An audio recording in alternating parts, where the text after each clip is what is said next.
Road கடை ஸ்டைலில் ஒரு சூப்பரான சோயா பிரியாணி தான் நம்ம இன்றைக்கி பண்ண போகிறோம்.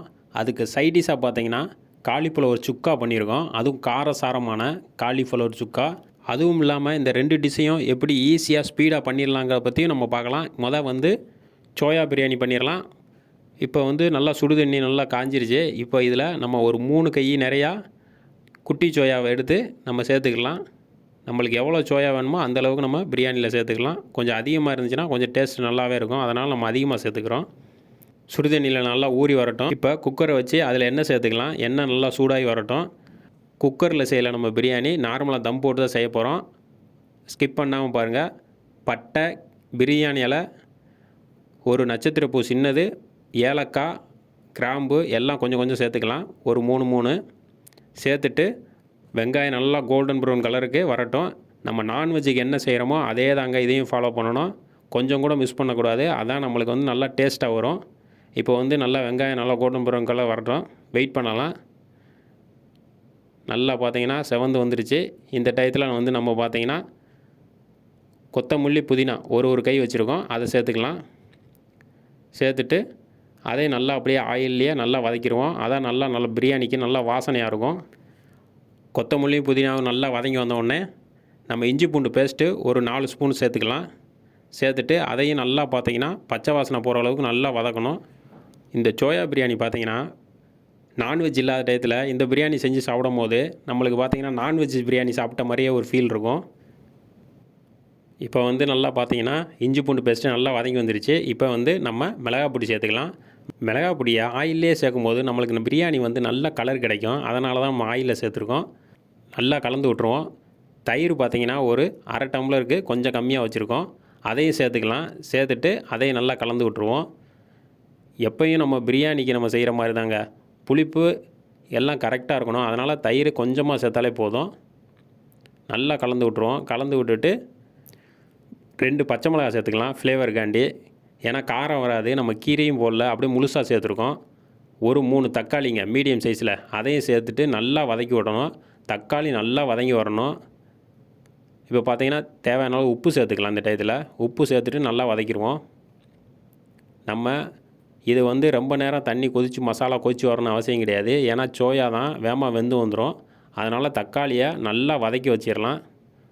இப்போ பார்த்தீங்கன்னா நல்லா தக்காளியெல்லாம் நல்லா வதங்கி வந்துருச்சு. பார்த்தாலே தெரியும். அப்படியே அல்வாவோடு இருக்குது பாருங்கள். இந்த பக்குவத்துக்கு வரணும். இப்போ நம்ம எல்லாத்தையும் மிக்ஸ் பண்ணிடலாம். சோயாவை நல்லா தண்ணியெல்லாம் பிழிஞ்சிட்டு அதில் சேர்க்கணும். சேர்த்து நல்லா மசாலாவோடு நல்லா கலந்து விடணும். ஒரு 2-3 நிமிஷம் நல்லா அப்படியே மசாலாவோடு மிக்ஸ் ஆகட்டும். நல்லா மிக்ஸ் ஆகிடுச்சு பாருங்கள். இந்த டயத்தில் நம்ம எப்போயும் போல் பாஸ்மதி அரிசிக்கு 1க்கு 2 தண்ணி சேர்த்துக்கலாம். தண்ணி சேர்த்துட்டு மசாலாவை நல்லா ஒரு 5 நிமிஷமாவது நல்லா கொதிக்க விடணும். நல்லா பார்த்தீங்கன்னா இந்த டயத்தில் நம்ம காரம், உப்பு எல்லாம் கரெக்டாக இருக்கான்னு நம்ம செக் பண்ணிக்கிறணும். செக் பண்ணிவிட்டு ஒரு தட்டு போட்டு மூடி வச்சிடலாம். ஒரு 5 நிமிஷத்துக்கு நல்லா மசாலா மிக்ஸ் ஆகி வரட்டும். அதுக்குள்ளே நம்ம காலிஃப்ளவர் சுடுதண்ணியில் போட்டு எடுத்து வச்சிக்கலாம். ஒரு 5 நிமிஷம் அப்படியே சுடுதண்ணிலேயே இருக்கட்டும். நல்லா மிக்ஸ் பண்ணி விட்டுறலாம். இப்போ நம்ம இதை திறந்து பார்ப்போம். நல்லா கொதித்து வந்துட்டுருக்கு. இந்த டயத்தில் நம்ம ரைஸை சேர்த்துக்கலாம். ரைஸை சேர்த்ததுக்கப்புறம் வேகமாக கிண்டக்கூடாது. நம்மளுக்கு ரைஸ் உடஞ்சிரும். மெதுவாக தான், ஸ்லோவாக தான் கிண்டணும். பார்த்தா தெரியும் நான் எப்படி மெதுவாக அப்படியே கீழே நகட்டி விட்றேன்னு. அப்படியே கீழே ஓடி பிடிச்சி அப்படியே மெதுவாக கிண்டி விடணும். அதான் நம்மளுக்கு பார்த்திங்கன்னா ரைஸ் உடையாமல் முழுசாக வரும். இப்போ நல்லா கொதித்து வரட்டும். அதுக்குள்ளே நம்ம காலிஃப்ளவர் என்னென்னு பார்த்துடலாம்.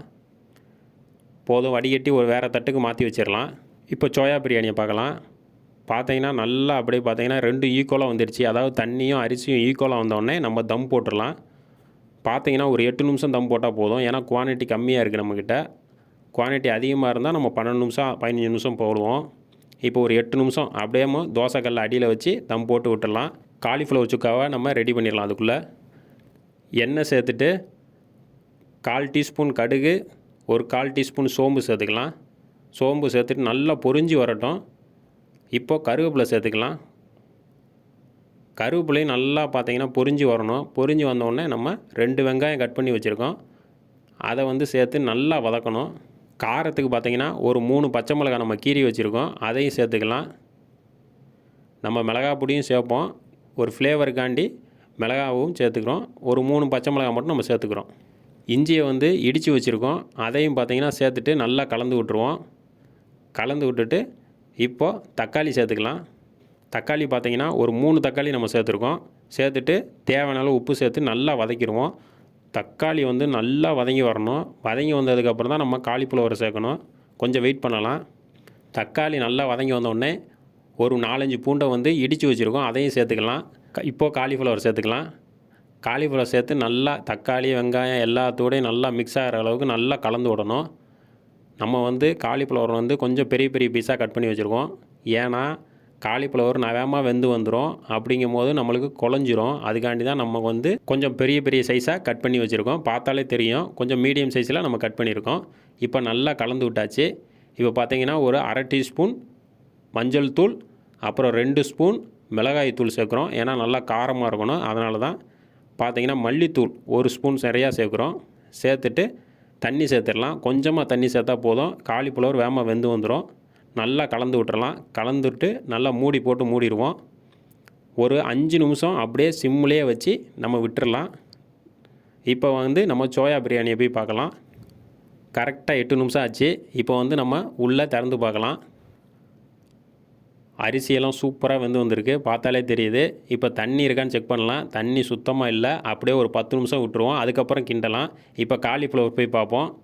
காலிஃப்ளவர் நல்லா வெந்து வந்துடுச்சு, பார்த்தாலே தெரியுது. போதும் இந்த டயத்தில். ஏன்னா காலிஃப்ளவர் வந்து ஒரு 3 மினிட்ஸ்லேயே நல்லா வெந்து வந்துடும். அதனால் நம்ம போதும். இந்த டயத்தில் நம்ம சீரகத்தூள் 1/2 டீஸ்பூன், மிளகுத்தூள் ஒரு 1/2 டீஸ்பூன் சேர்த்துட்டு நல்லா கலந்து விட்டு நம்ம இறக்கணும்னா சூப்பரான காலிஃப்ளவர் சுக்கா நம்மளுக்கு ரெடி ஆயிடுச்சு. இதுக்கு சைடிஷாக வச்சு சாப்பிடும் போது ரெண்டும் சூப்பராக இருக்குங்க. பார்த்தீங்கனாலே தெரியும் எப்படி இருக்கும் பாருங்கள். சூப்பராக ரெடி ஆயிடுச்சு நம்மளுக்கு காலிஃப்ளவர் சுக்கா. இப்போ வந்து நம்ம சோயா பிரியாணியை பார்க்கலாம். நல்லா ஒரு 20 நிமிஷம் அப்படியே தனியாக எடுத்து வச்சாச்சு. இப்போ பார்த்திங்கன்னா நம்ம எடுக்கிறோம். அரிசியெல்லாம் ஒன்றுக்கு ஒன்று ஒட்டாமல் பார்த்திங்கன்னா நல்லா உதிரி உதிரியாக வந்திருக்கு, பார்த்தாலே தெரியும். சூப்பராக நம்மளுக்கு சோயா பிரியாணி ரெடி ஆயிடுச்சு. நல்லா நீளமாக இருக்குது பாருங்கள். ரைஸு ஒன்றுக்கு ஒன்று ஒட்டவே இல்லை. ஒரே டைம்லேயே 2 இதையும் ஈஸியாக செஞ்சு முடிச்சாச்சு. பார்த்தாலே தெரியும். இங்கே டைம் கிடைக்கும் போது அங்கே டைம் கிடைக்கும் போது இங்கே ஈஸியாக நம்ம 2 டிஷ்ஷையும் பண்ணிட்டோம். இதே மாதிரி நீங்களும் ட்ரை பண்ணி பாருங்கள். நம்மளுக்கு சூப்பரான சோயா பிரியாணி ரோட்டு கடை ஸ்டைலில் நம்ம ரெடி பண்ணியிருக்கோம். நல்லா வாசம் பார்த்திங்கன்னா நல்லா கமன்னு இருக்குது. அப்படியே நம்மளுக்கு பிரியாணி, சிக்கன் பிரியாணி, மட்டன் பிரியாணி சாப்பிட்டா என்ன வாசம் வருமோ அந்த வாசம் தாங்க வந்திருக்கு. நான்வெஜ் எடுக்க முடியாத டயத்தில் இந்த மாதிரி சோயா வச்சு ஒரு சூப்பரான பிரியாணி கூட வச்சு நம்ம சாப்பிட்லாம். அவ்வளோ டேஸ்ட்டாக இருக்கும். அதுக்கு வந்து நல்லா காலிஃப்ளவர் சுக்கா நல்லா காரசாரமாக வச்சுருக்கோம். அதையும் பார்த்தாலே தெரியும். பார்த்தாலே சிக்கன் சுக்கா மாதிரி இருக்குது. அந்தளவுக்கு ஒரு டேஸ்ட்டாக பண்ணியிருக்கோம். பிடிச்சிருந்தால் லைக் பண்ணுங்கள், ஷேர் பண்ணுங்கள், சப்ஸ்கிரைப் பண்ணுங்கள் ஃப்ரெண்ட்ஸ்.